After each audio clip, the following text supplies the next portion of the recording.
नमस्कार, जय माता दी। मैं हूँ आपके अपनी लाइफ डिज़ाइनर जीतू आचार्य। कर्क राशि की बात करते हैं, 2025 की बात करते हैं। अब आपकी राशि के जो स्वामी है ना, इतनी जल्दी बदलते हैं राशियाँ कि हम क्या आपको प्रेडिक्शन करके बताएं। नहीं बताएंगे हम आपको, क्योंकि बड़े ग्रहों का प्रभाव आपके ऊपर हो सकता है। बड़े ग्रह आपको हिला सकते हैं। चंद्रमा की राशि है, वैसे तो कहते हैं कि इनका कोई भी एनिमी नहीं है, कोई दुश्मन नहीं है इनका, लेकिन आप किसी को दुश्मन नहीं समझते हैं। कोई तो आपको समझता होगा, कोई तो आपके साथ ईर्ष्या करता है। तो यहाँ दिक्कत क्या होती है, जब इतनी जल्दी मूव करने वाली राशियां हैं। सबसे पहले तो बुद्धि आपको पसंद नहीं करते, मरकरी बिल्कुल पसंद नहीं करते हैं, आपको तंग करते रहते हैं, आपको परेशान करते रहते हैं। लेकिन चंद्रमा की जो राशि है ये थोड़ी सी सॉफ्ट है, चलती बहुत तेज है, लेकिन फिर भी कहीं ना कहीं ये थोड़ा शांत रह करके अपनी चीज़ों को, सिचुएशंस को संभाल लेती है, निकाल लेती है अपना काम। अब यहाँ पर हम बड़े प्लेनेट को थोड़ा कंसीडर करेंगे। यहाँ चंद्रमा की मूवमेंट को कंसीडर नहीं कर रहे हैं, क्योंकि चंद्रमा की मूवमेंट हर 2.25 दिन में निकलती जाएगी, आगे बढ़ती जाएगी, अलग अलग राशियों पे इम्पैक्ट पड़ता जाता है उसका। तो ये तो बहुत जल्दी मूविंग प्लेनेट जो है, बहुत फास्ट मूविंग प्लेनेट है, और धरती के काफ़ी नज़दीक का प्लेनेट भी इसे माना जाता है। तो इसका इम्पैक्ट बहुत ज़्यादा होता है आपके ऊपर। 2025 में आपकी भी बहुत सारी चीज़ें होंगी जो आप सोचना चाहते होंगे, समझना चाहते होंगे। सबसे पहले तो इतनी ज़्यादा मूवमेंट जो आप करते हैं ना, उससे थोड़ा सा कंट्रोल कीजिएगा। लेकिन बड़े ग्रहों का जो आपके ऊपर इम्पैक्ट रहने वाला, उससे संभल के रहिएगा। बुध तो आपको बार बार तंग करेगा। लेकिन गुरु की अगर हम बात करते हैं कि गुरु की जो जर्नी है, ये वृष राशि से शुरू होकर के दिसंबर में मिथुन राशि तक रहनी, यानी एक साल में, मैंने कहा ना कि एक पूरे साल में सिर्फ एक राशि का जंप करना है इन्होंने, ज़्यादा जंप ही नहीं है इनके। और सबसे बड़ी बात है कि आपकी राशि से एकादश भाव में, आपकी राशि से ये 11th हाउस में रहेंगे। आपके लिए धन कैसा रहेगा, आपकी कितनी यात्राएं कर पाएंगे, आप कितना पैसा कमा पाएंगे, हेल्थ वाइज आप कैसा रहेगा, आपको कितना जोड़ेंगे आप पैसा। कुछ प्रॉपर्टी का आपने अगर दे रखा है, कहीं रेंटेड प्रॉपर्टी है, दे रखी है, तो क्या उसका किराया आएगा, नहीं आएगा। जो आपने एफडीज करा रखी हैं, कहीं कोई धोखा तो नहीं होने वाला आपके साथ, कोई दिक्कत तो नहीं, कोई चीटिंग तो नहीं होने वाली, या फिर आप कहीं वो एफडी इमरजेंसी में आपको तोड़वा करके किसी और खर्चे को कहीं लगाना तो नहीं पड़ेगा। यानी ऐसी कई सारी चीज़ें हैं जो आपके लिए होने की संभावनाएं बन सकती हैं।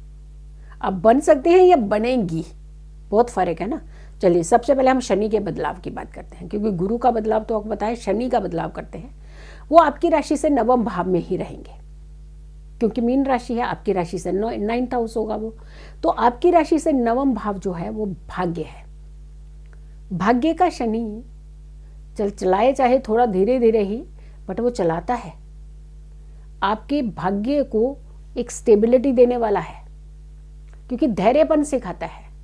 ये धैर्य सिखाएगा तो बहुत सारी चीज़ें आप कर पाएंगे। तो यहाँ पर आपके अंदर कुछ चेंजेस आने वाली हैं। राहु की बात करते हैं तो कुंभ राशि में रहेंगे, आपकी राशि से अष्टम भाव होगा। अष्टम का राहु, अष्टम का केतु, अष्टम का मंगल, ये काफ़ी सारी चीज़ों को कंट्रोल करता है। लेकिन किस तरीके की गुप्त चीज़ों को कंट्रोल करता है, चलिए हिडन क्या क्या चीज़ें हैं बता के रखिएगा, नोट करके रखिए आप। आपके लिए कुछ चीज़ें कि भगवान कौन से पूजने हैं, देवी देवता कौन से पूजने हैं, क्या आपको 2025 में करना है, क्या नहीं करना है, क्या चीज़ें करनी है जिससे आपको फ़ायदा बहुत ज़्यादा मिले। केतु की बात करते हैं तो सिंह राशि में रहेंगे, आपकी राशि से द्वितीय भाव यानी 2nd हाउस होगा। और 2nd का केतु जो है, सबसे बड़ी बात है, कुटुंब को तो डिस्टर्ब करेगा, आपके धन को डिस्टर्ब करेगा, पैसा अननेसेसरली खतरे की तरफ ले जाता है। अब जब हम कर्क राशि की बात करते हैं तो ये 4थी राशि है, और ये जल तत्व राशि है, और सबसे बड़ी बात है इमोशनल राशि है। अगर इनके लॉर्ड की बात करते हैं तो चंद्रमा है इनके लॉर्ड। तो यानी चंद्रमा को कंसीडर करें या बाकी ग्रहों को कंसीडर करते हुए अगर हम बात करते हैं पूरे साल की, तो 2-3 चीज़ों को, फैक्टर के ऊपर सबसे पहले नज़र डालिए। पहले डालिए अपने हेल्थ के ऊपर, क्योंकि हेल्थ अच्छी रहेगी तो आप डेफिनेटली बहुत सारी चीज़ें करते हैं। क्योंकि इनकी राशि को खास करके कोल्ड कफ बड़ी जल्दी होता है। फीमेल्स को जो पीरियड्स की प्रॉब्लम होती है, ये इनके बहुत ज़्यादा डिस्टर्बिंग होती है इनकी। तो यानी ऐसी चीज़ें हैं। तो आपको क्या चीज़ें संभल करके रखने के, स्वास्थ्य के लिहाज से अगर हम देखते हैं तो 14 मई तक गुरुदेव आपकी राशि के 12वें भाव में रहेंगे और वहीं राहु आपके 8वें भाव में होंगे और केतु जो है वो आपके दूसरे भाव में रहेंगे। अब देखिए, दूसरा भाव यानी खाने पीने का हो गया, फिर हो गया 12वां भाव आपके हॉस्पिटल का और 8वां हो गया सडन का।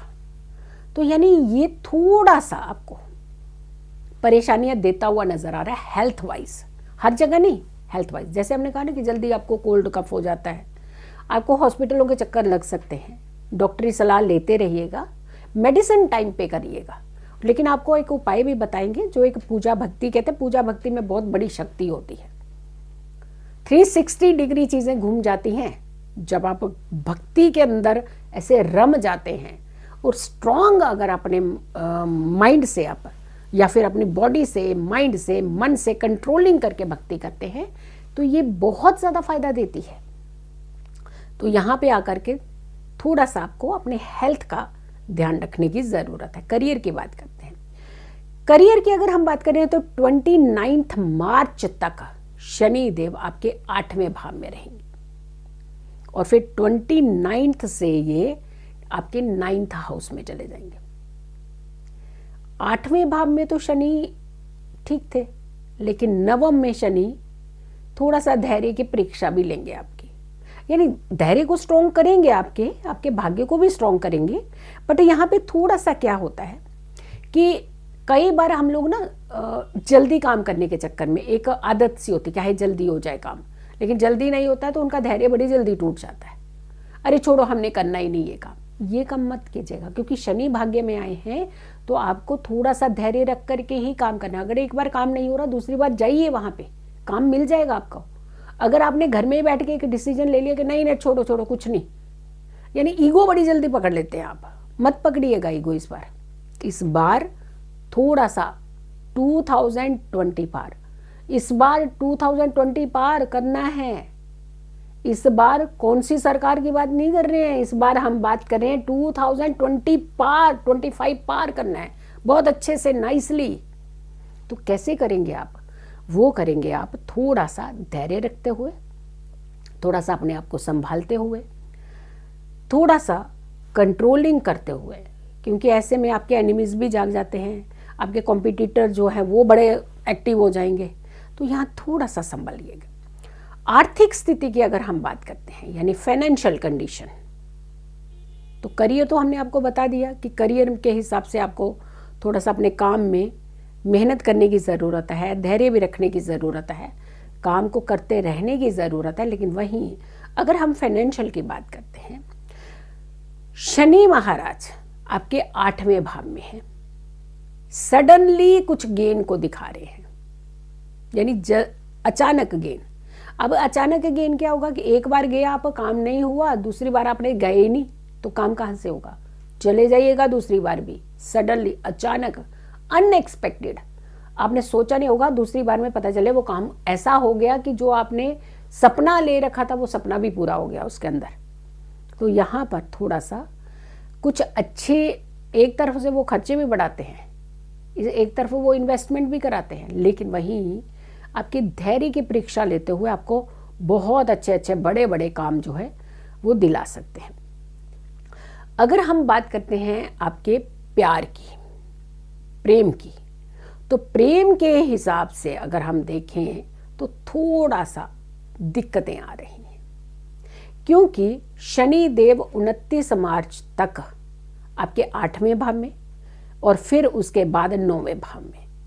और अगर हम वहीं गुरु की बात करते हैं, गुरु का गोचर, तो वो आपके हिसाब से अच्छी स्थिति पैदा नहीं कर रहा, क्योंकि इनका गोचर 12वें भाव में, 12वां भाव जो होता है ना वो डिस्टर्बिंग करेगा आपको।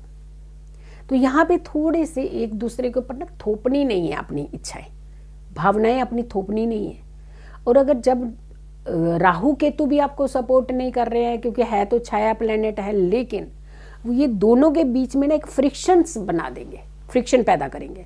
तो यहाँ पे जो बहुत सारे लोग हैं कि हम तो देखिए जी इतना प्यार करते हैं कि हम तो शादी करके ही छोड़ेंगे, तो वो सबसे पहले करेंगे मैंने तो शादी ही नहीं करनी तुमसे, यानी ऐसी कंडीशन पैदा हो जाएगी, मुझे तो शक्ल ही नहीं पसंद आपकी, यानी ऐसा हो जाएगा कि जिसे आप इतना ज़्यादा प्यार करते हो उसकी शक्ल ही देखने को तैयार नहीं है। तो कुछ ऐसी क्रिएशन हो सकती है आपके, क्योंकि मैलेफिक प्लेनेट का जब प्रभाव होता है ना, तो अच्छी चीज़ें भी कई बार देखने का नज़रिया आपका बदल जाता है। चीज़ें अच्छी हैं, नज़रिया बदल सकता है आपका। तो ध्यान रखिएगा, अगर थोड़ा सा कंट्रोल करेंगे तो चीज़ें संभल भी जाएंगे। पारिवारिक स्थिति की बात करते हैं। पारिवारिक स्थिति में भी थोड़ा सा टकराव नज़र आ रहा है, आपको थोड़ा सा संभल करके समझने की ज़रूरत है। छोटी छोटी बातों को, बेकार के मुद्दों को जो आप ये मत पकड़ के बैठिएगा, क्योंकि ये पकड़ के बैठेंगे तो फिर पता नहीं बहुत कुछ चीज़ें हाथ से निकल जाएंगी। सबसे पहले तो आपका लंच, डिनर, ब्रेकफास्ट ये निकल जाएगा। देखो, आप छोटी बात को पकड़ के बैठ जाएंगे ना, तो ना ब्रेकफास्ट मिलने वाला, ना लंच, ना डिनर, तो 3 चीज़ें तो निकल गई, सुकून निकल जाएगा ना, कि 24 घंटे घूरेंगे फिर आपको। तो ये घूरने जैसी स्थिति नहीं बढ़ेगी। ऐसे लगता है कि दुश्मन अपने ही घर के अंदर है, ऐसे लगता है ना। फिर जो आपका जीवन साथी, जो आपका बहुत क्लोज पर्सन, वही आपको दुश्मन लगता रहता है। कैसे घूर रही है मुझे, देखो कैसे घूर रहा है मुझे, यानी ऐसी स्थिति बन जाएगी। तो ऐसी स्थिति ना बने, इसीलिए थोड़ा सा अपने धैर्य को संभाल करके रखिए। छोटी बात को बड़ा तूल देने की ज़रूरत नहीं है। अब आपको क्या करना चाहिए 2025 में, खास करके चंद्रमा जो बड़ा विचलित प्लेनेट भी कहते हैं, बड़ा जल्दी भागता है, एक जल्दी नहीं टिकता नहीं है एक जगह, मूविंग, फास्ट मूविंग प्लेनेट। सबसे पहले तो आपको भगवान भोलेनाथ की आराधना करनी चाहिए। चांदी जितनी अच्छी आप पहनना चाहते हैं, पसंद होती है वैसे तो बहुत सारे लोगों को, हम तो कह रहे हैं कि चांदी के आभूषण ज़्यादा खरीद लीजिए इस बार। चांदी खरीदिए, चांदी पहनिए, ओम नमः शिवाय मंत्रों के जाप कीजिए। इससे आपके अंदर एक अलग ऊर्जा भी आएगी, मन भी शांत होगा, और सबसे बड़ी बात है धैर्य आएगा। ओम सोम सोमाय नमः, इस मंत्र का भी जाप अगर आप कर सके तो बहुत अच्छा रहेगा। चांदी पहनिए ज़्यादा, ये बहुत फ्रूटफुल रहेगी आपके लिए। सो वीडियो को बहुत सारे लोगों को ज़रूर शेयर कीजिएगा। चैनल अगर सब्सक्राइब नहीं किया तो ज़रूर कीजिए, वीडियो शेयर कीजिए, और मेरी आने वाली हर वीडियो को ज़रूर देखें। अगली राशि होगी हमारी सिंह राशि यानी लियो। अगली राशि का इंतज़ार करें, तब तक के लिए नमस्कार, जय माता दी।